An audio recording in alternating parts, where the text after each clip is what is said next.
Right, so we're now recording as well.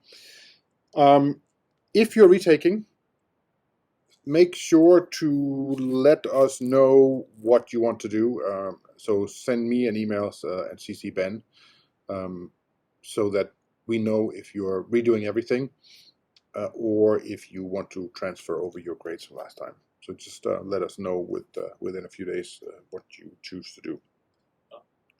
If they also want, they can send me an email with their name and their partner's name, and I'll make a group of them on Canvas.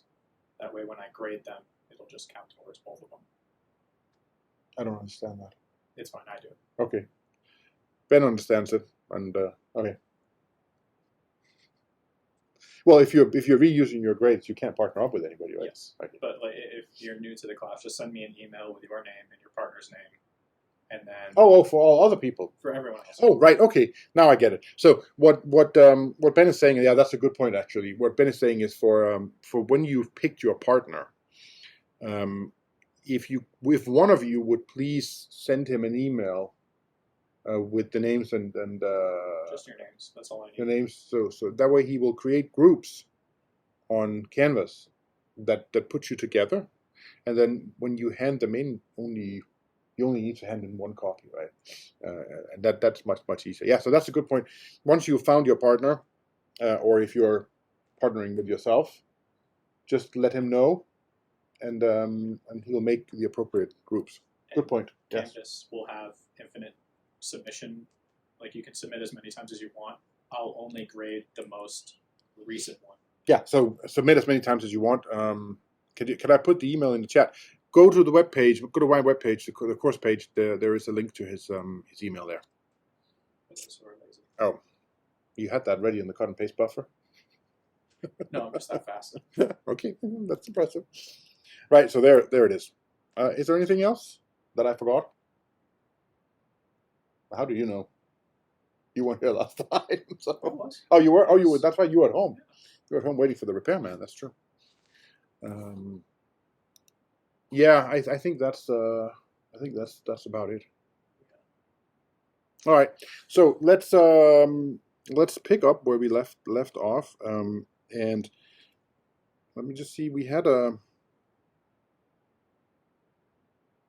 this picture here where it sort of looks like two suitcases, but we had a front end and we had a back end, and then possibly some sort of intermediate representation. And as I mentioned, the intermediate representation that we're using to glue our front and back end together in our project will be just a parse tree. Now, it's sort of interesting to look at this diagram here, and then we could say, well, what flows between these various modules? So if we go to this new thing here, let's see if I can figure out how to insert. No, that's not what I wanted to do.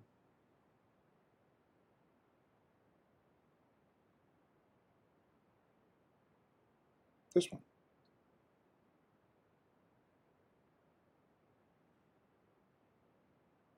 And then, what is this? What flows into the lexical analyzer when we have a compiler? So the first thing there is the source program. How is the source program read by a compiler? 1 byte at a time? Yeah, so let's say a character at a time, just to make it easier, right? So this is a stream of characters. That seems reasonable, yeah. Now, the lexical analyzer is the one, and we'll talk about that one today, and how to do it, is the part, maybe we'll just write down what it does. So this tokenizes the input. So for example, for I equals 0 becomes special for token,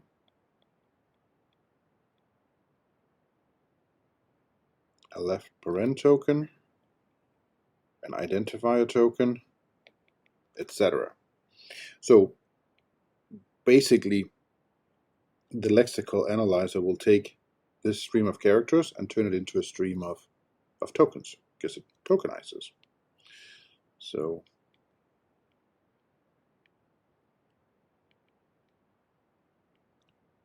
there we go. Now the syntax analysis, that's all that stuff that says, right, so this stream of tokens, is that considered a syntactically correct program? And it's nice once we know that we have a syntactically correct program that we get a parse tree here. So we get, some sort of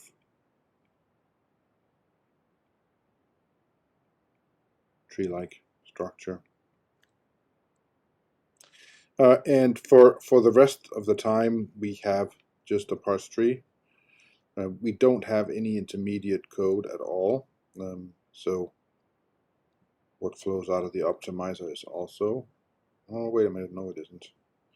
Let's cross out the optimizer because we don't have an optimizer. And then what comes out of here is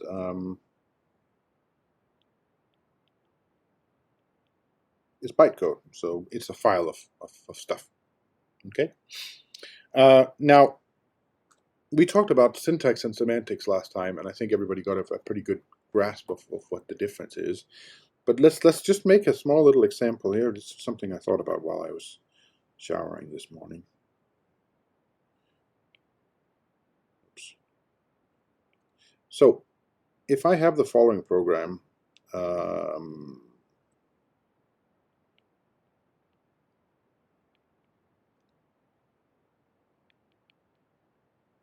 we'll try to make it as good as we can.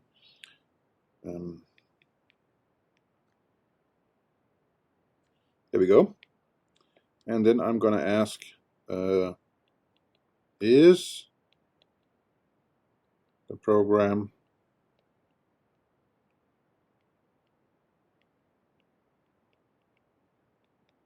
syntactically correct?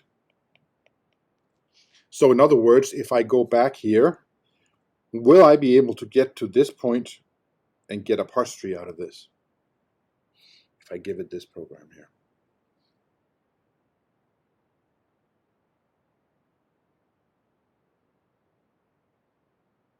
What do you guys think? No? Oh, we're up to 80 people. Does it need typing? Well, if I go back to here, then maybe we could sort that out. Oh, missing a semicolon for the class. Nope. In Java, you don't need a semicolon at the end there. You actually can't have a semicolon at the end there. And Dustin just says no. So lexical analysis is just tokenizing. Syntax analysis is producing a parse tree if the program is syntactically correct. And remember, we said that something was syntactically correct if it could be derived from the grammar. So suppose we could say, actually just write that down. So do that down here maybe. Let G be a grammar for the language. Let W be a string of characters, so i.e.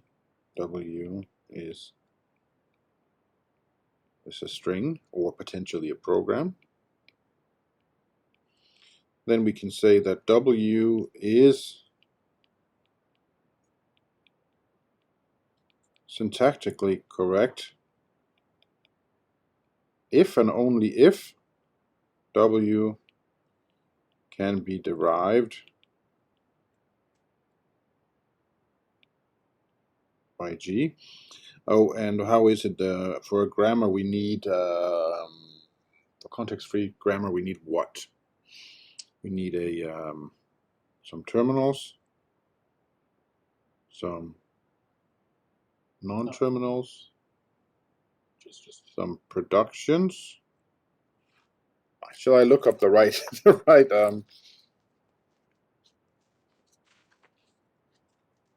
because I'm sure I have that in. It's a general grammar, context sensitive, context free.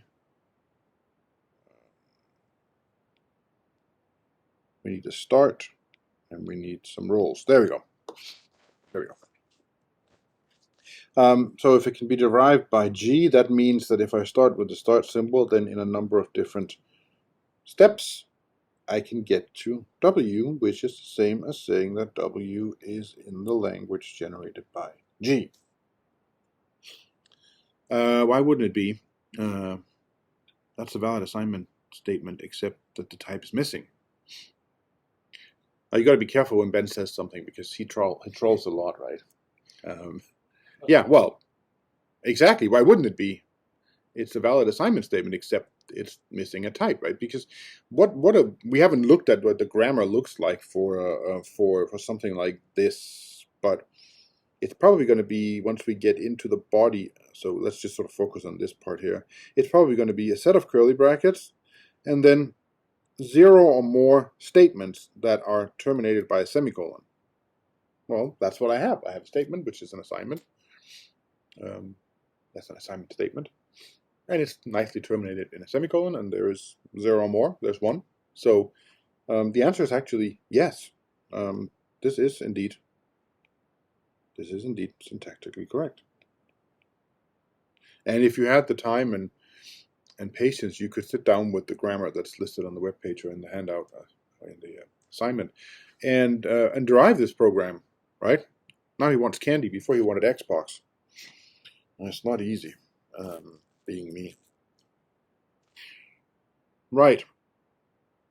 So, is it semantically correct?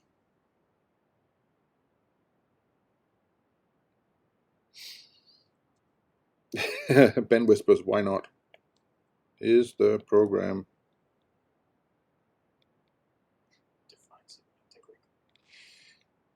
defined semantically correct? Well, that's a good question, right? Because what does it mean for the program to be semantically correct? Well, it means that when it runs, then it produces the output can be produced if an output is produced, and we don't run into any problems there. So we can determine what the meaning of something is. Well, this is pretty obvious, isn't it? The meaning of this is that the value of the variable a gets the value 3, and then we can be done with it, right? Now, if we have a rule that says, well, so maybe here we can say, well, maybe. If the language is statically typed, then the rules are that variables have to be declared and given a type before they're used. So we can say, so if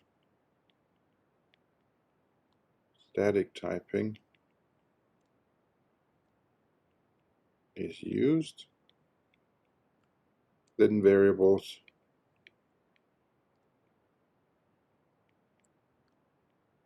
must be declared with a type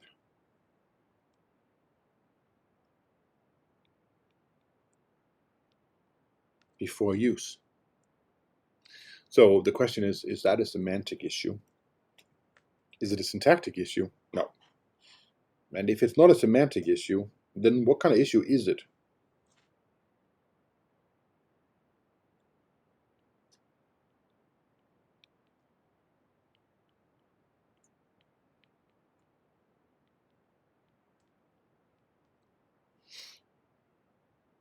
Do you remember that sort of thing that lives in between syntax and semantics? Ben would have taught you about it. I love the fact that I can now just blame everything on Ben because I'm not teaching 326 anymore, so I don't have to say when you were taking 326 with me.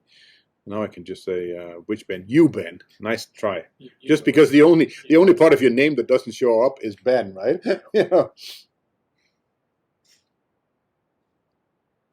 Mr. Marino. No, that doesn't ring a bell to anybody at all. We managed to scare one off. We're down to 79. All right.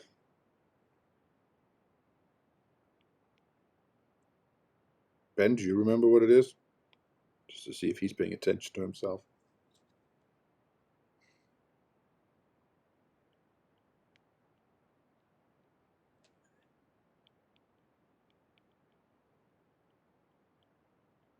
I'm not going to answer that. It's called static semantics, right? So static semantics, if you remember, was one of these things where technically you could probably incorporate it into the grammar if you wanted to, but the grammar would become so big that it would be virtually impossible to deal with. So rather than having the parser check that variables are defined before they're used, then we would simply go through the parse tree and check to see if variables are properly declared before they're used. So we have syntax stuff here. Then we have some semantic analysis, and many of those semantic analyses are static semantic analyses, like this. And then, so if we try a different color, orange. So how far down does the front end go here? Well, it definitely encompasses those two. And the back end definitely fits there. So I think maybe if we did something like this, then this is the front end, and that's the back end.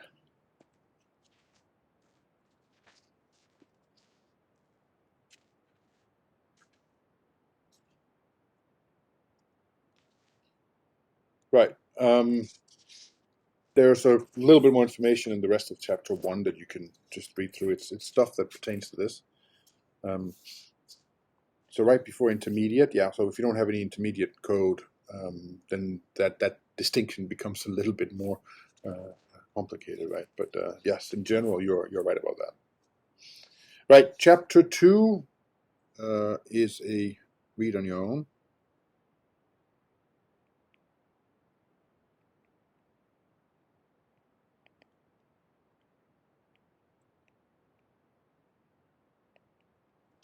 Or you can skip it. So what's replacing the intermediate here? Is it the JVM? No, it's not. What's replacing the intermediate here is simply that we're following through with just using the parse tree. So what goes into the code generator in our project here is the parse tree. And all the semantic analysis that's done in this third box here is all done on the parse tree. So each of those checks, takes in a parse tree, does something to it, typically traverses it and checks something, and spits out the same parse tree. So the parse tree just sort of survives all the way through down here, and then the code generator will traverse the parse tree and spit out the appropriate bytecode down there, or Jasmine code, as it is. The JVM is not involved in the compilation process at all. The only thing that we use the JVM for at the compilation stage is that we know that we're generating code that eventually will run on the JVM. So there's knowledge about the final architecture, but otherwise there's no use of the JVM in the compilation phase. Yeah.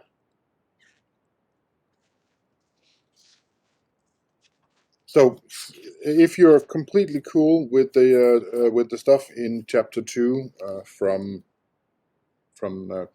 languages, formal languages and automata, then you can skip that. So now let's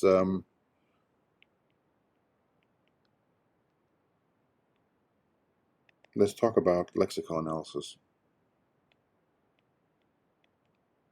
which is scanning and tokenizing.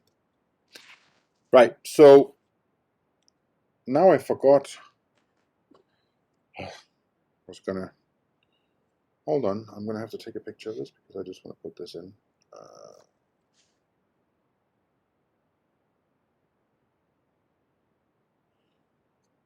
It's just easier to use this picture rather than.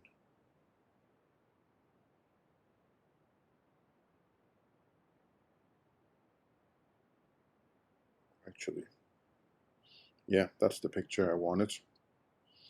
Except, let's just crop it a little bit if I can figure out how to do that. There. Oops.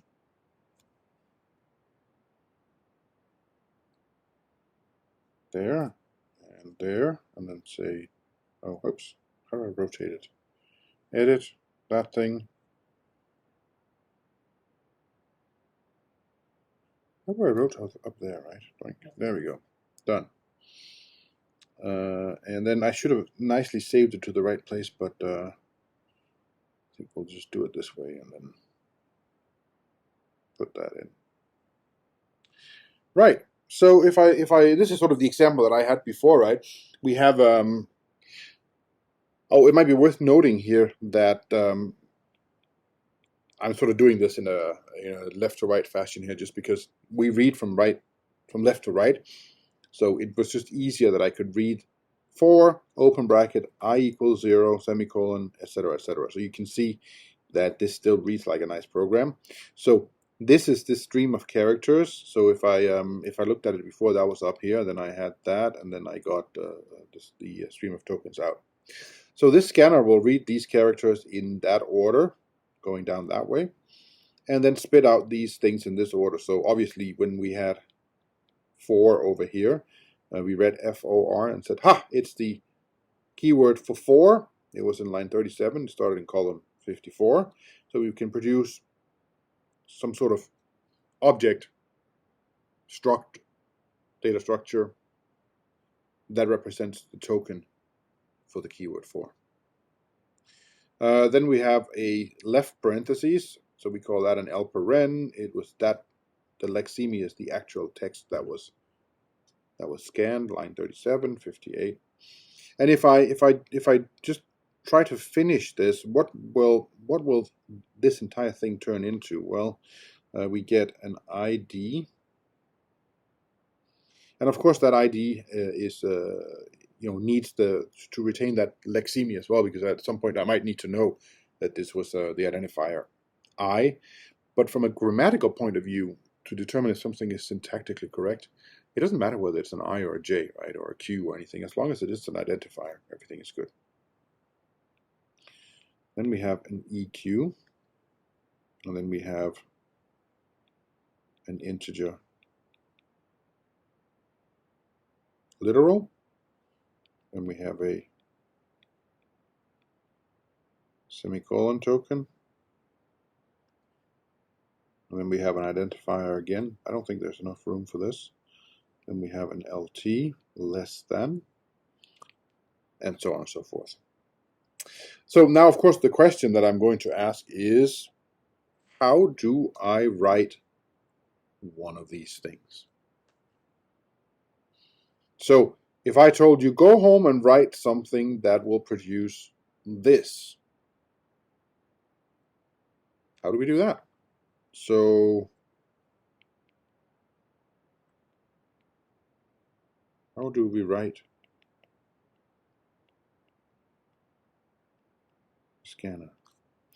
Well, I probably need to extract some stuff out of the grammar in order to do this, right? So what are some of the things that I might need to know in order to write a scanner given a particular grammar? Yeah, keywords.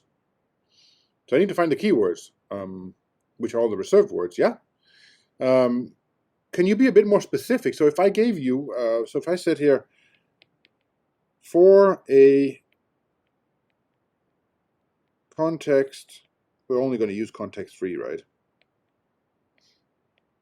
For a context-free grammar, G, which is equal to sigma, what did we call them before? N, I think. Did I call them V? Hold on.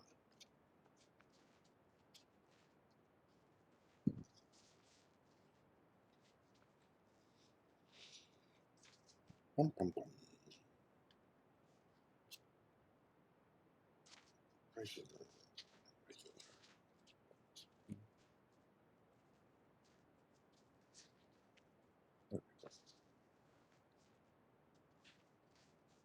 Context frame V, sigma. Okay, I had them in the other way around. I had V, sigma, S, and R. And just so we remember, those are the terminals, those are the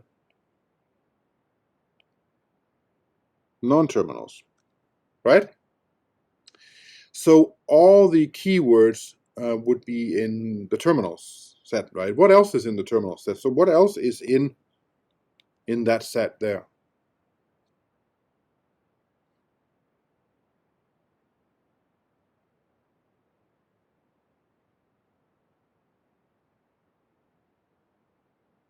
I mean, give me an example of something in the numbers. Numbers is a little interesting, but yeah, separators for sure. So basically everything is in there, right? Yeah, separators, brackets, operators, keywords. So it would be all right if we did the following instead.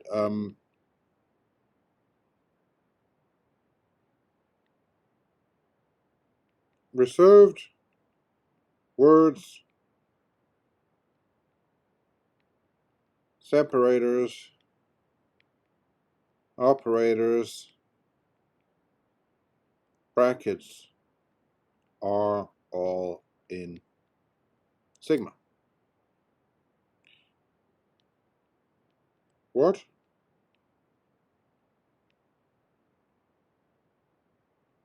What about numbers and identifiers? I'm pretty sure I remember that both the set of terminals and the set of non-terminals in a context-free grammar must be finite and not. So we'll take that as meaning yes. How is it possible to have a finite set of terminals if I need to be able to represent all the integers, or all the identifiers for that matter?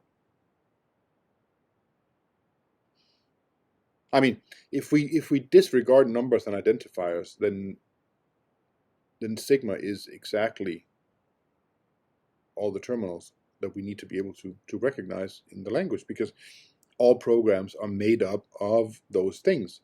The only other thing we need to worry about then are those pesky numbers and identifiers. So the answer to this, of course, is that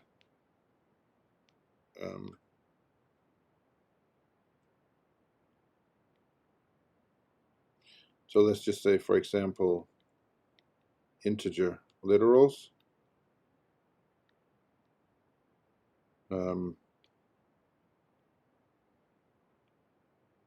are represented in sigma by a single non-terminal, sorry, single terminal. So for example, int lit, same thing, identifiers are represented in sigma by a single terminal ID. That's why when we look at this, we might need to keep around the lexeme, right? Because when we get to this I here, this token better know that we scanned I, because we're going to need this later on. The token for the 100 or for the 0 here, see there's already an int lit here, it needs to know what the actual lexeme was so we can go and find the actual value. Okay, so it seems like numbers, and not just numbers actually, I think we should be a little bit more generous and say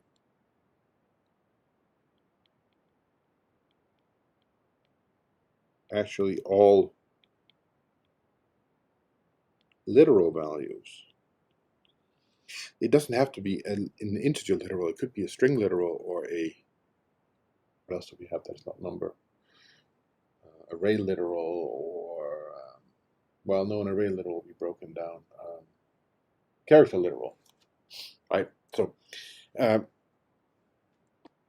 all character literals are just represented by a character literal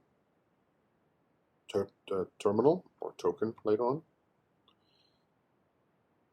But the only things that are not recognized as they appear would be these literals and identifiers, right? Because when you have an identifier, it's not going to say ID in your code. It's going to say I or J or my crazy variable or whatever, right? So let's try something here. Let's just try a quick little example.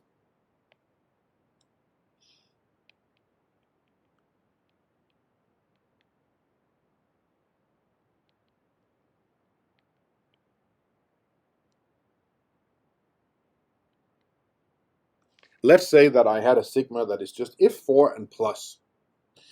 Can you write some code that correctly produces tokens? Now, of course, when I only have an alphabet, a set of terminals that are if, for, and plus, then I can only write programs. My grammar can only produce strings that contain if, for, and plus. So what sort of program could I write that would create appropriate tokens if this is what I have to work with?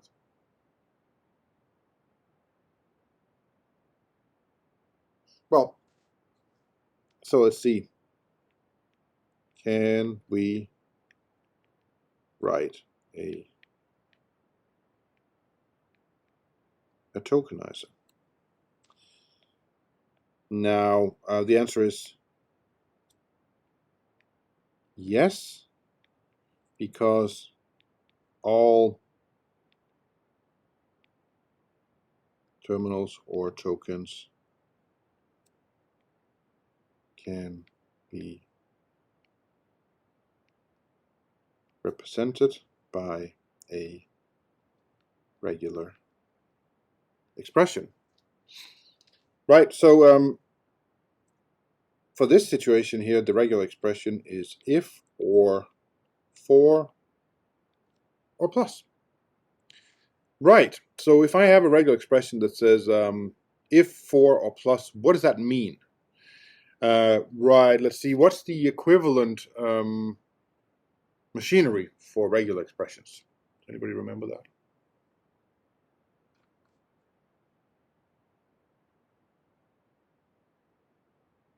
Yeah, it's a DFA. Can we make a DFA that recognizes this regular expression?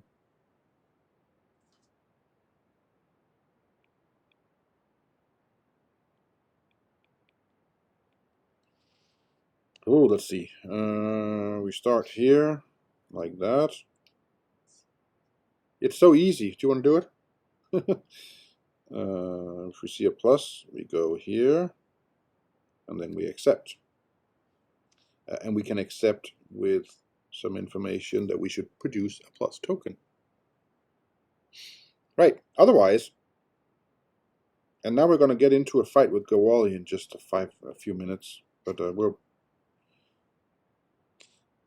what am I doing wrong with, oh, you're not an expert in GoodNotes, right? I used to be able to just click on things and it would disappear. The last...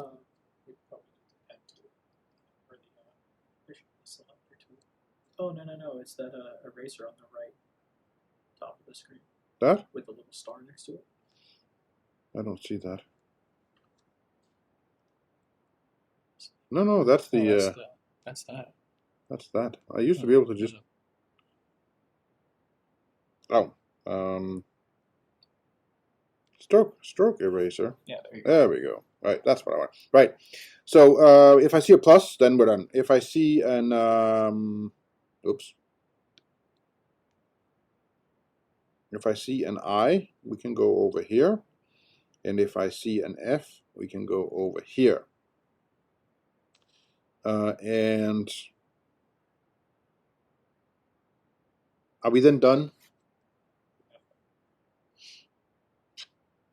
Well, all right, so Yeah. we might need to Actually- continue there, but let me just do F, You weren't done.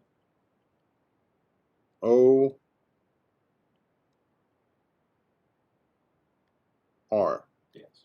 Now, what happens if I have IFFOR? So if I write the program that looks like IFFOR, well, that should tokenize as an if token and a for token, right? Space. Well, we don't have any, it can't be anything else, right? Because I don't have any identifiers yet, right? We only have this to work with. But according to the DFA, No, we're not done with the DFA yet. I was just scribbling here. So we got to make that an accepting state, and then make it one that accepts if, and we got to make that one that looks like that. So there we go. All right. So how do I play this game? Well, that's fairly easy because I just every time I need a new token, I start from the beginning.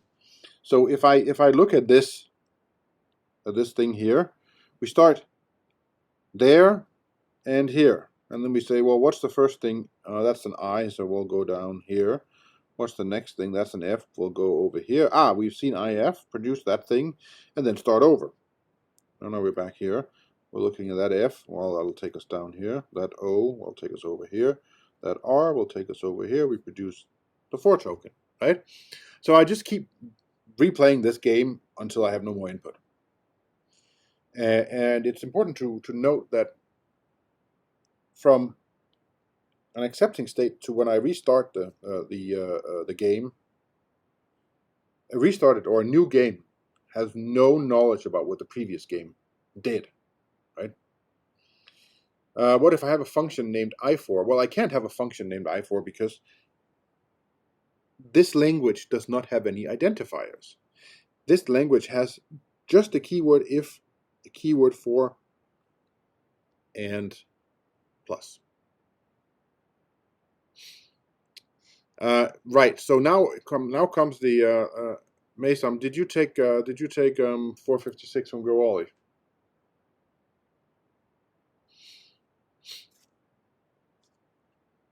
I bet you did, because he once marked somebody off on a PhD qualifier because he said this is not a DFA because it's not fully specified. Now, here's why I don't write fully specified DFAs, because if I did,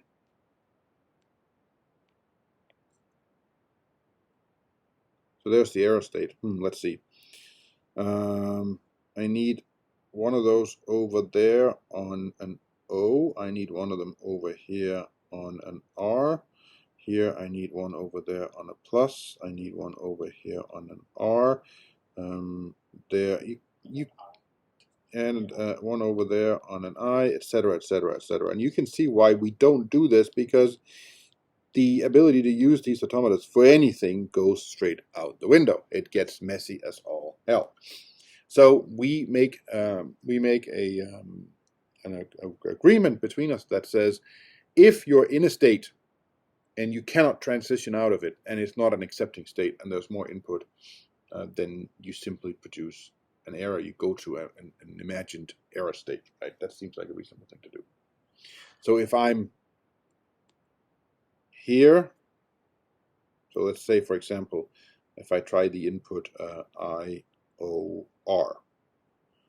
then I start here, I get to here, then the next thing is an O, but I can't transition out on an O, so this should have gone up to this error state, and we'll just automatically do that. So we'll have an error state which produces an error if we can't get to an accepting state. Right, so what's the point of this? Well, the point is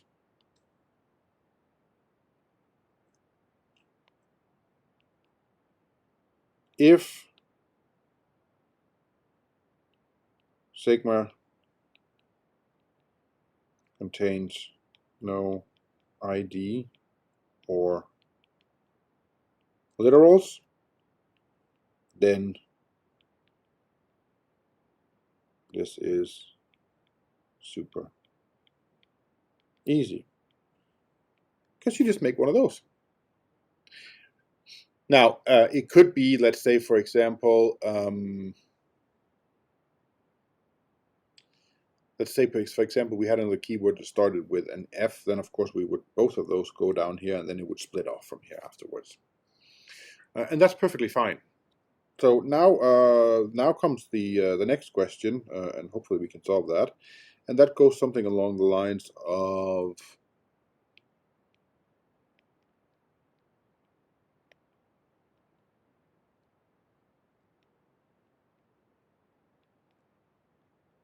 so what about these identifiers and literals? Can we write regular expressions for them? Let's do IDs first. What's the rule for an identifier?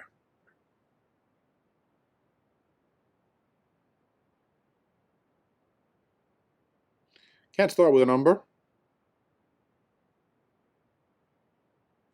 So starts with a letter, and it may be an underscore or something, but let's not make it too complicated. So we'll just say starts with a letter, followed by 0 or more letters or digits. I can do that. That's just letter followed by letter or digit star, where letter is A or B dot dot dot up to Z or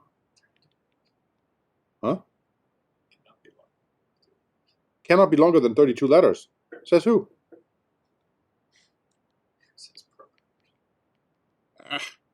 There's no reason for why things shouldn't be longer than 32 letters in any new compiler that has plenty of space. So that could be a rule in Pascal from 1985, and I think it was. But that's just a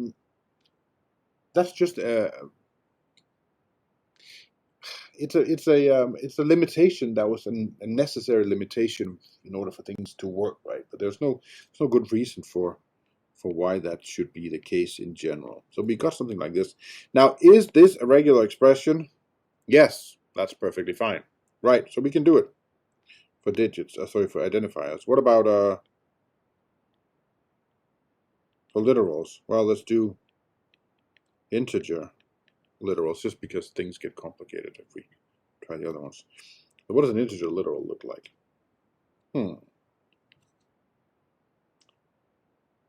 It's 0 or digit followed by 0 or more digits. So 0 or digit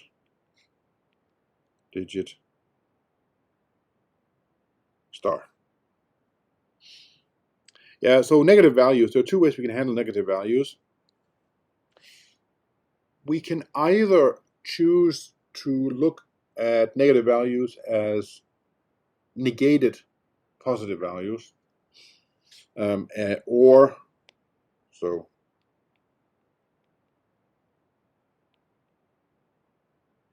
a possibility of doing this is just a minus, which is optional, followed by 0 or digit star. These are all just choices you got to make, but I just wanted to convince you that we can certainly do this in terms of regular expressions, right? And if you can do it in terms of regular expressions, then you can turn them into DFAs. Well, we can turn them into NFAs, which we can then turn into DFAs. Now, do you know of a way of automating, or a systematic way that exists of turning regular expressions into into finite automatas. So let's look at section 3.3. Now,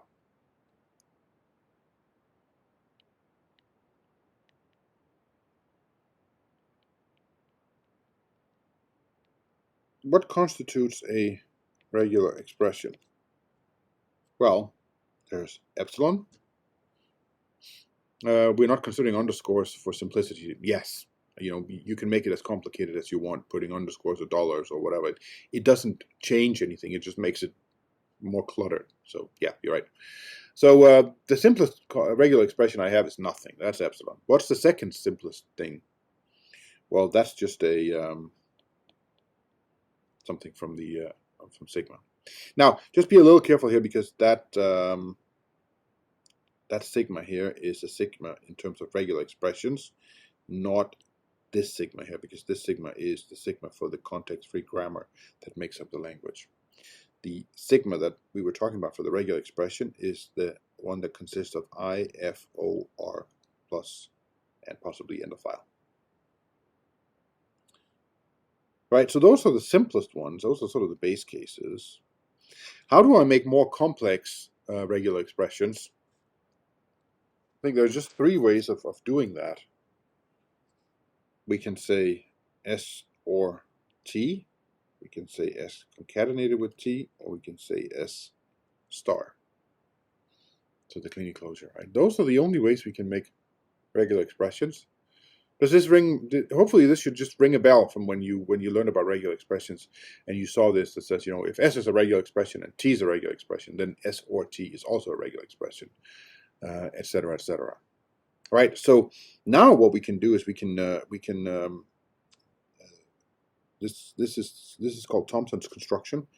We can write down the rules for how to translate each of these to a regular expression, because if I can do that, then I can do it for any regular expression. So let's see. Let's start up here. Epsilon. Can we write a regular expression? Sorry, can we draw a DFA?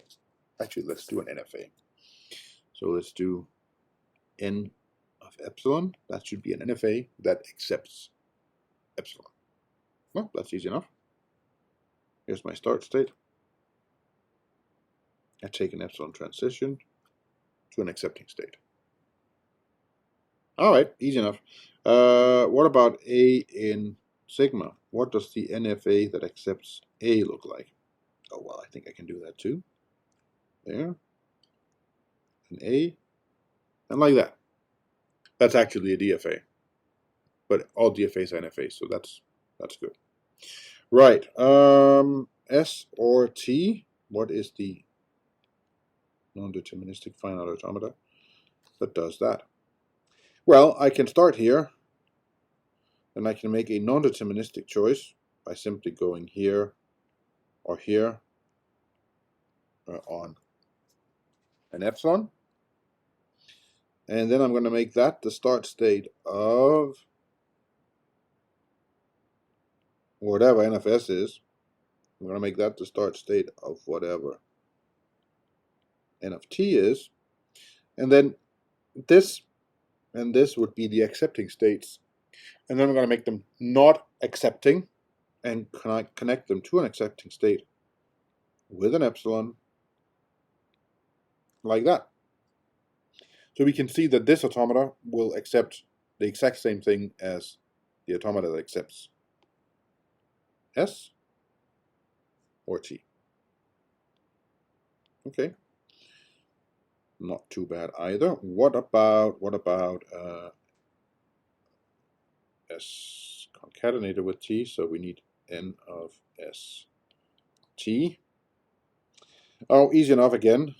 We start here, and we got to do N of S first. That has an accepting state, will turn into a non-accepting state. Make it the start state for the next guy. Do N of T, and then we'll retain that one there as an accepting state. All right, let me just need to do one more. S star. which is n of s star. Let's do a start state. We'll do a start state here. And I'm going to put in an accept state over here, and then hopefully we can fit it all in. Right, so if I choose to do 0 repetitions, then I can go there on an epsilon. Or I can go to an epsilon that takes me to the start state of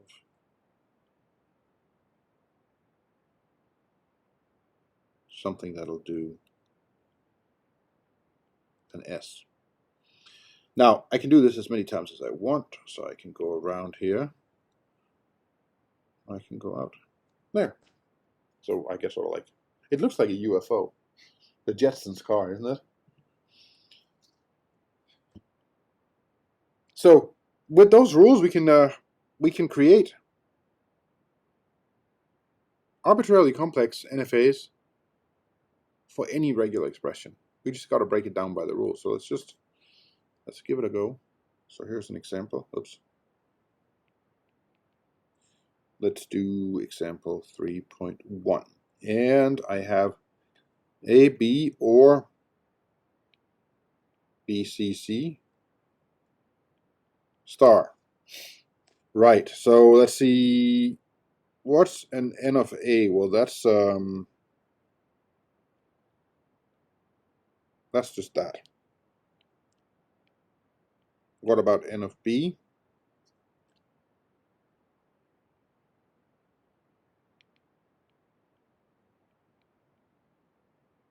That just looks like that. All right, one about n of AB. Well, that was that concatenation rule that I had here, so we'll just glue them together and make sure that that middle state is not accepting. So I can do that. So I start here, and I do an A. Make sure this is not accepting. Do a B. We get there. Easy. What about n of BCC? Start there, do a B, do a C, another C, and then we're in accepting state. NS and T are arbitrary regular. Yes. N of S and N of T are regular expressions. So the rule goes something like, if S is a regular expression and T is a regular expression, then S or T is a regular expression, and S concatenated with T is a regular expression, and S star is a regular expression. So they're over here, they're not arbitrary. They are exactly the NFAs for whatever S and T are. So they're not just arbitrary regular expressions. They're just placeholders for whatever S and T are. Right? So they have to, if I have something that is a choice, which is what we're going to get to now, because now we're going to do that choice, then we can see that if I have A, B, or B, C, C, we want to do the NFA for that. Then we start out with this, and then we do an epsilon transition here. And now, of course, what has to follow here is A, B, and here's B, C, C,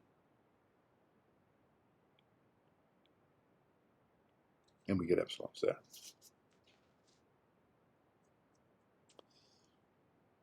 Right, finally, n of A, B, or B, C, C star.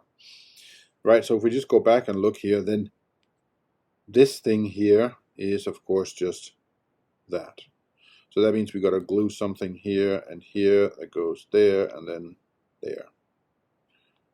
So we need a start state and we need an accept state. We need to be able to go from there to there and from here to here. So this state is that state. This state is still, well, this state is this state that's going to come there. So this one goes there. It branches out on an epsilon, A, B, epsilon there, onto here, B, C.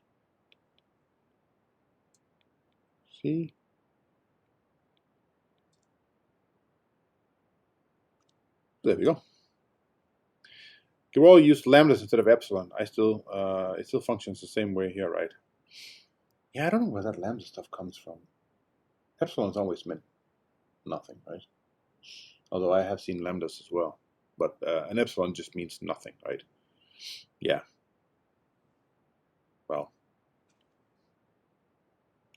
they're old. Lambdas are used for eigenvalues. Well, and epsilons are used in continuity proofs for meaning something small, but bigger than a delta.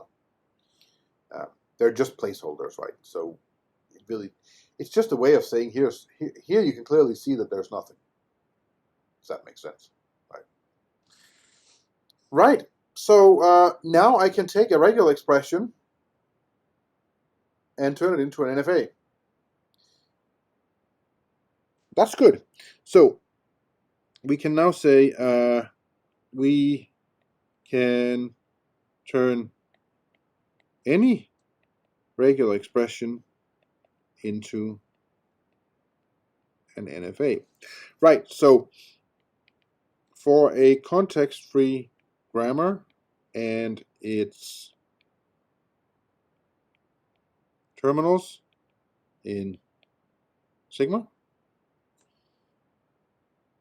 and let's call them S0 up through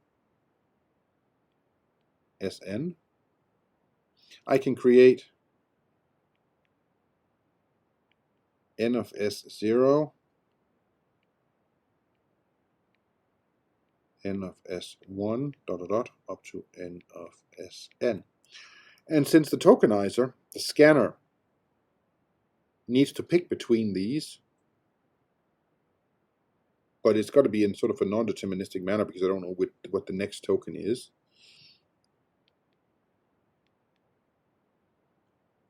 Create the following. State 0. That's not accepting, it's state 0. Goes to an epsilon transition where this is an n of S0. Oops. And there's an accepting state. Epsilon n of S1. That's an accepting state. And finally, n of Sn. And that's an accepting state. So this guy that we just created now, this is an NFA that tokenizes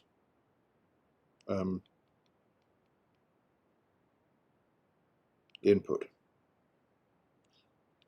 if all accepting states return a token. So in other words, just have these guys here produce a token so that every time the tokenizer is called, it'll start from here, whirl around, and hopefully end up in one of those situations where we can return a token.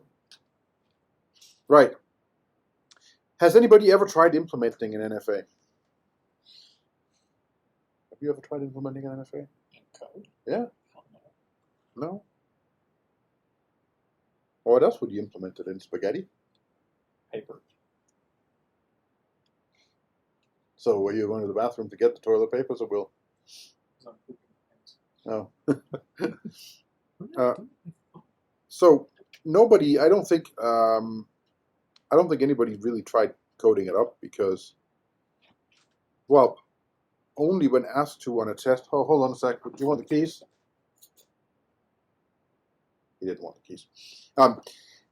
You're not implementing it on paper. You know, you write it. If you write a, has anybody ever tried implementing a DFA in real code?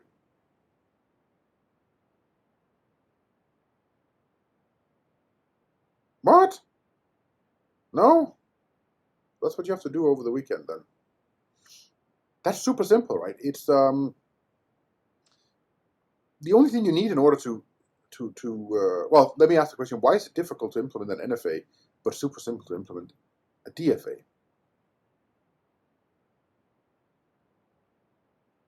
Yeah, non-determinism, right? Because of the non-determinism here, if I pick this route and I don't end up there, then I got to backtrack all the way down here and try this one, right? So you need some sort of stack. You need a stack to keep track of where you are, and then you've got to be able to backtrack in your attempt of when traversing the NFA, and you have to put things back on the input. So all the characters that you sucked off the input to get to wherever you got stuck here need to go back on.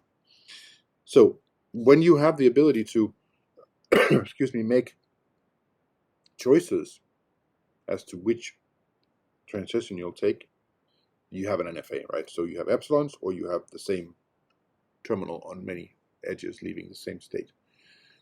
That makes things difficult. If it's a DFA, then there's at most one way out of every state for every element in epsilon in sigma, right? So that means if I wanted to implement the DFA, all I need is a two-dimensional array that says if I'm in state 7 and I see an A, go to state 8. If I'm in state 9 and I see a B, go to state 9. And then how do you run this? Well, you just have a for loop that says what's the next character? Oh, it's an A. Go look up the A column and see what state we're in. Oh, we're in state 7. What do I do in state 7 on an A? Oh, I go to 8, change the state, move to the next input. And by the time you can't move anymore, then you have to be in an accepting state. Otherwise, you have an error. So implementing a DFA is super, super, super simple. I think you can do it in less than 20 lines easily. Now, NFAs, not so much. So I think we can say NFAs are hard to implement. Plus, also running an NFA is not linear, but running a DFA is linear in time, right? In terms of the length of the input.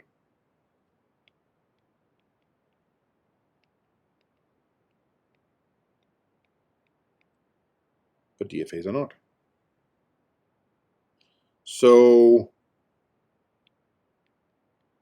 section 3.4 is NFA to DFA.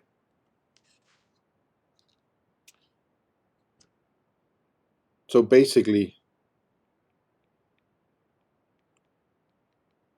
convert the NFA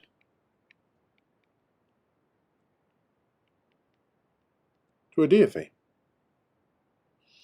Do you remember doing that in 456? You were given a small NFA and then you converted it to sometimes a rather large DFA. It isn't particularly hard to do, and we'll go through an example next time. I don't think I have enough time to do it now, plus I just want to copy the pictures because I don't want to draw those. And then we can finish this off, but yeah, let's do this next time. One thing I did want to say, though, is the following. Let me just find it. Pen. Java session in the chat on WebEx. And I will post it also on Yab. 6, no topic. There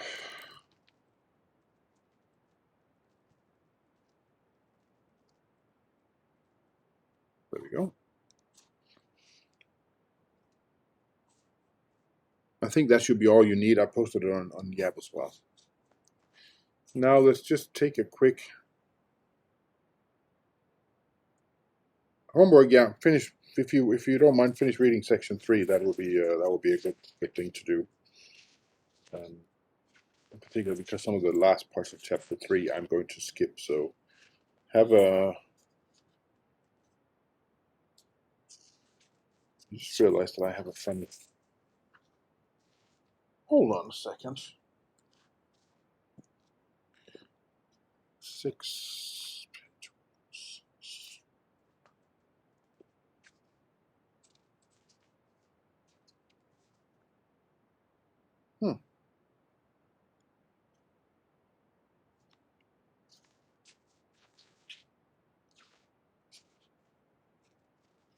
Oh well, never mind. Yeah, so polish off 3, and then we'll do the example next time. But what else? Anything? Oh yes. Hold on a second. I've got you for another 3 minutes. I just want to check something here.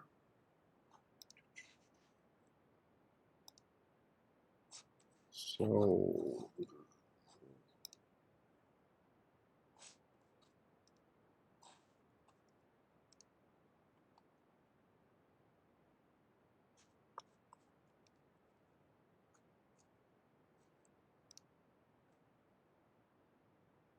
$74 out of 86 have sorted out their quiz 1. Please get that taken care of as well. So if you haven't done that, go get that taken care of. Is Friday's session going to be recorded as well? I don't know. Benjamin? Not you. Huh? He's not on. He's not on? He left? No, he did. Get his kid. Oh. I don't know. Ask him. He's left. He's got to pick up. I think he went and pick up his daughter. Because she's too small to walk home from preschool herself. Or, well, it's not preschool, it's a daycare, right? She's not even a year old. So I don't know if he's going to be recording those. We were talking about it today, so I think there might be a good chance that he will. However, what I can do, I can put the slides up on the webpage, because he just came to get them from me. So let me just do that right now while I remember.